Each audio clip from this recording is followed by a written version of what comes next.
தோட்டங்களை நாட்டினீர்கள். அப்பார்ட்மெண்ட் வாங்காத, இதுதான் நிலைமை வரும்.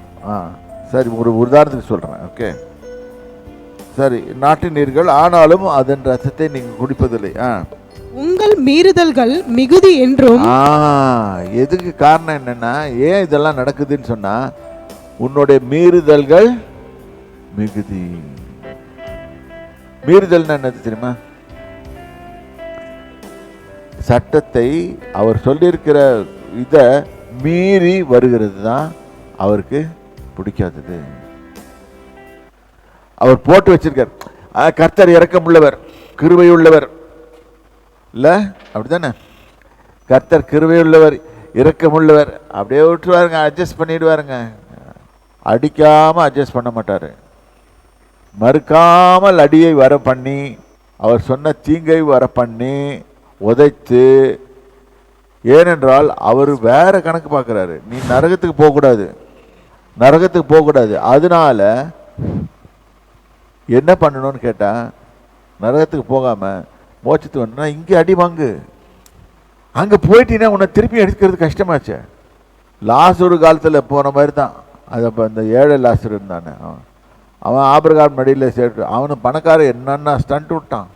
எங்கேருந்து அங்கேருந்து கீழே இருந்து ஆண்டவர்கிட்ட ஸ்டண்ட் விட்டுறான். அவன் ஆபிரகாம் கிட்ட பேசினானோ, பேசி சான்ஸே கிடையாது. சரி, உங்கள் பாவங்கள் பலத்ததென்றும் அறிவேன். பலத்ததென்று, பாவங்கள் பலத்தது, ஸ்ட்ராங் சின். சின் வந்து ரொம்ப ஸ்ட்ராங்கான சின். நீதிமானை ஒடுக்கி, பரிதானனை ஒடுக்கி. இது நம்ம ஊர் போலீஸ்காரங்களுக்கு ஒன்றும் இல்லை, ரெவன்யூ ஆஃபீஷியல்ஸ்க்கும் சேரும். நீங்கள் போய் ஒரு சர்டிஃபிகேட் வாங்கிடுங்க. ஐயா ஐயா கரெக்டாக சொல்லுவார், இல்லை கரெக்ட் இல்லை? அவர் ரெவன்யூ ஆஃபீஷியல் இல்லை, அவர் ரெவன்யூ ஆஃபீஷியல்ஸோடு டீல் பண்ணுறவர். அதனால் அவருக்கு தெரியும் எவ்வளோ வாங்குவாங்க. ஒரு டெத் சர்டிஃபிகேட்டு, ஒரு லீகல் ஏர் சர்டிஃபிகேட் வாங்கிறதுக்கு நான் போனேன். அதுக்கு நான் பாடுபடுத்தினான்ப்பா, படாத பாடுபடுத்தினான். டாக்குமெண்ட்லாம் ஒழுங்காக எழுதி வச்சுக்கோங்க, தெரியுதா? அவனுக்கிட்ட மாட்டினீங்கன்னா அவ்வளோதான். நல்ல டாக்குமெண்ட்டுக்குமே இதுதான் பண்ணுவான். சரி, அடுத்தது பரிதானம் வாங்கி. பரிதானம் வாங்கி, பரிதானம் தெரியுமா? லஞ்சம். லஞ்சம். ஒளிமுக வாசலில் ஏழைகளின் நியாயத்தை புரட்டுகிறீர்கள். நீ புரட்டுற, உன்னை பிடிக்கல எனக்கு. நீ இதெல்லாம் பண்ணிட்டு சர்ச்சுக்கு வந்துட்டு அல்லேலூயா ஸ்தோத்திரம் போட்டு தையல் மிஷின் அடிக்கிற மாதிரி அடிச்சுன்னா கால் எங்க கால் என்ன ஆகிறது? அல்லேலூயா ஸ்தோத்திரம், நீ கண்ணதான் கத்து, இங்கே தான் இங்கே இடிச்சு இடிச்சு இடிச்சு வரும், மேலே போவாது. அல்லேலூயா. இதுதான் எதுக்குதுன்னா பாஸ்டருக்கு தெரியணுன்றதுக்காக அல்லேலூயா அப்படின்னு சொன்ன. அதில் பரிசுத்த அல்லேலூயா இருக்குது, அது ரொம்ப பயங்கரமானது. அது எப்போ, அது உங்களுக்கு தெரியுமா? தெரியாது. இப்படி தொண்டையை மாற்றிக்கிறது, அல்லேலூயா அப்படின்னா இது பரிசுத்த அல்லேலூயா இல்லை. இப்படி பரிசுத்தமாக சொல்கிறானா, அல்லேலூயா சொல்கிறானா. இது கேட்டவுடனே நம்மளுக்கெல்லாம் பயம் வந்துடும். இது எனக்கு கோயம்புத்தூரில் நான் அந்த காலத்தில் சின்ன வயசில் இருந்தபோது இந்த மாதிரி சவுண்டு கேட்டால் ரா பிச்சைக்காரன் வரான்னு அர்த்தம். எனக்கு பயம். ஏன்னா ரா பிச்சைக்காரனை கேட்டால் என்னை சின்ன வயசில் பயம் ஊற்றி வச்சுருந்தாங்க. ரா பிச்சை வந்துடுவான், ஜாக்கிரதை அப்படின்னு பிடிச்சிட்டு போயிடுவான்னு. ஐயோ வேணாப்பா. கொஞ்சம் சிரிப்பாக தான் சொல்லணும், ஏன்னா புரிக்கணும், உங்களுக்கு புரியணுன்றதுக்காக சொல்கிறேன். இங்கே ஆண்டவரை வந்து என்ன பண்ணுறீங்க? தவறாக எதிர்பார்க்குறீங்க. ஆண்டவரை என்ன எதிர்பார்க்குறீங்க? ஆண்டவர்கிட்ட அவரை தப்பாக எதிர்பார்க்குறீங்க. அல்லேலூயா அப்படின்னு சொல்லிட்டா மரியாதை வந்துடும்டா. எல்லா ஜனங்கள்லாம் இப்போ ஆக்சுவலாக இப்போ யோகிமா என்ன நினைப்பாங்க? பாஸ்டருக்கு பரிசுத்தம் வந்துருச்சுடா அப்படின்னு. சும்மா சொல்கிறேன், நீங்கள் பொண்ணு மாதிரி, அதனால தான் சொல்கிறேன், தைரியமாக யூஸ் பண்ணிக்கிறேன். ஓகே, பரிசுத்தம் வந்துருச்சுடா அப்படின்னு. பரிசுத்தம் எப்பவுமே இருக்கணும் கூட இல்லை. இப்படி ஒரு குரூப் சுத்திட்டு இருக்குது, எல்லா சர்ச்சிலையும் இருக்குது இந்த மாதிரி குரூப்புங்க. ஒயிட்டு போட்டுட்டு அப்படியே பார்த்துட்டு இருப்பானுங்க. அப்படியே எவனையாவது பிடிக்கலான்னு பார்ப்பானுங்க. என்கிட்டையும் வருவானுங்க, டேய் எதுக்கு வரீங்கன்னு தெரியுது, இந்த காலேஜில் பாஸ் அவுட் ஆவாங்க, அப்போ தான் பாஸ் அவுட் ஆவாங்க தெரியுமா? அவங்க வந்தவுடனே இந்த நியூ ஸ்டூடெண்ட் வந்தவுடனே அவனை பிடிச்சி வேறுபடுத்துவானுங்க தெரியுமா? ராகிங். அது மாதிரி இவங்களும் ராகிங் விடுறது. என்ன ராகிங் விடுறது? என்ன மார்க் வாங்கின அப்படின்னு கேட்குற மாதிரி, நீ ரசிக்கப்பட்டியா, அபிஷேகம் கட்சிச்சா, இவர் தான் கொடுத்தாரு. எல்லாமே ஓசி கொடுக்கிறது ஆண்டவர்.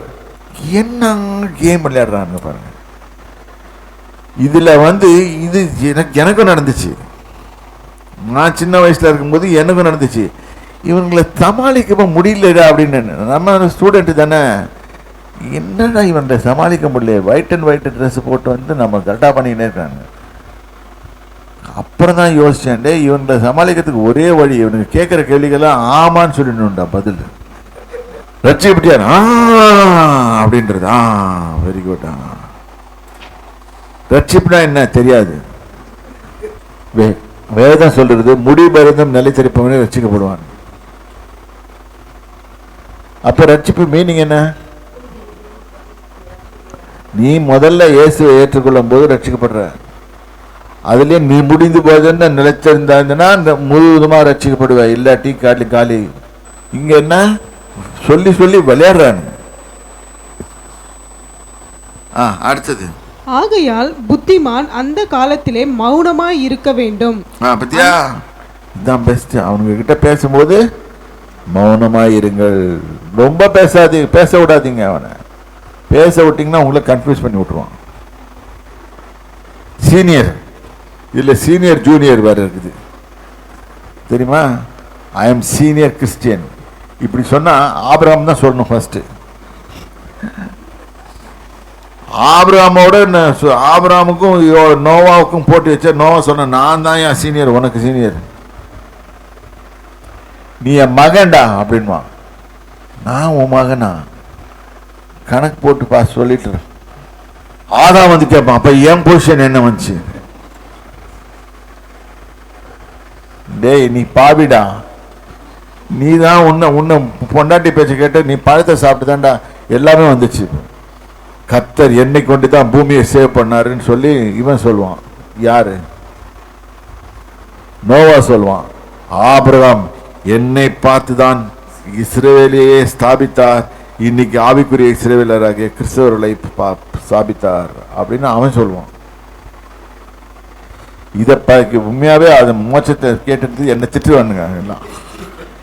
என்ன பேச்சு பேசுறான்டா இவன், மேடல ஏற விட்டா என்ன பேச்சு பேசுறான்டா இவன். ஆண்டவரே இவன் ரொம்ப பேசுறான் ஆண்டவரே, நான் தான் பேச விட்டேன். சரி, அந்த காலம் தீமையான காலம். நீங்கள் பிழைக்கும் படிக்கு தீமையை அல்ல நன்மையை தேடுங்கள். இதை தேடு முதல்ல. நீ பிழைக்கும்படிக்கு தீமை அல்ல நன்மையை தேடு.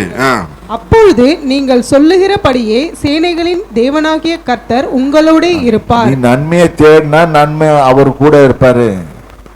மகன் ஆண்ட்ரூ சொன்னானே ஒரு காரியம், அவனுக்கு ப்ரொமோஷன், அவனுடைய வேலை கிடைச்சது எப்படின்னு, அது நடக்கும்.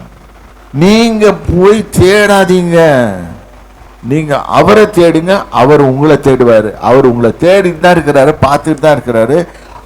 அவரை பத்தி தப்பா இடப்படாதீங்க. இன்னைக்கு உலகத்துல 800 கோடி மக்கள் இருக்காங்க, அவங்க அத்தனை பேரும் அவருக்கு தெரியும். கடல்ல இருக்கிற எத்தனை மீன்க பேரும் தெரியும் அவருக்கு, எத்தனை மீன் இருக்குதுன்னு அவருக்கு தெரியும். எல்லாத்தையும் பார்த்து நம்ம தான் தப்பு பண்ணி இடைஞ்சல் பண்ணி அவருக்கு ஒன்றும் எல்லாம் பண்ணி அவர் நமக்கு நன்மை செய்யாதபடி அவர் கைகளை கட்டி போடுகிறோம். பார்த்தீங்களா? கரெக்டாக சொல்கிறார் ஐயா. ஆமேன். கரெக்டாக உண்மைதான், அவர் சொல்றது உண்மைதான். நம்ம தான் கட்டி போடுறது, அவர் ஹெல்ப் பண்ணுறதுக்கு ரெடியாக தான் இருக்கிறாரு. ஏன் பொத்த பாக்கெட்டில் போடுற? இப்போ புரியுதா? பொத்த பாக்கெட்டில் போடுறதுன்னா என்னதுன்னு அர்த்தம்? நன்மையே செய்ய தெரியல, ஏதாவது ஒன்று கேட்டால் வாழ்க அப்படின்றது, யாராவது ஒரு பேர் சொல்லிட்டு அது வாழ்க அப்படின்றது. அவன் எங்கே வாழ போகிறான்? 90 வயசுக்கு அப்புறம், மேக்ஸிமம் 90 வயசுன்னு வச்சுக்கோங்க, அவன் போட்டுக்குவான். அப்புறம் அவன் செத்த சாவில் போயிட்டு வாழ்க்கைன்னுவானுங்க. கொடுமை, அது உலகத்தின் கொடுமைகளில் அது ஒண்ணு. அவன் தான் செத்து போயிட்டானே, மூச்சில் நின்று போச்சியா. அவன் போய் வாழுனா என்ன வாழுறது? இது அரசியல்லையும் உண்டு. நம்ம தலைவர்களுக்கெல்லாம் பீச்சில் சிலை போட்டு வச்சிருப்பாங்க, அவனுக்கு எத்தனை சிலையும் கல்லறையும் கட்டி வச்சிருப்பாங்க. அங்கே போய் வாழ்க்கைன்னு வாழ்ந்துருக்கேன். அவன் தான் போய் படிச்சு நிற்கிறாரு. அதுக்கப்புறம் அங்கே போயிட்டு வாழுன்னு சொன்ன என்ன பிரயோஜனம்? ஏன் நீ வாழு, தேவனை பிடிச்சுக்கிட்டு நீ வாழு. நீங்கள் தீமையை வெறுத்து நன்மையை அது முன்னால வசனமா, நீங்க பிழைத்திருக்கும்படி, நீங்கள் பிழைக்கும்படிக்கு தீமையை அல்ல நன்மையை தேடுங்கள். நன்மையை தேடு. அப்பொழுது நீங்கள் சொல்லுகிறபடியே சேனைகளின் தேவனாகிய கர்த்தர் உங்களோட இருப்பார். சேனைகளின் தேவனாகிய கர்த்தர் உங்களோட இருப்பார்.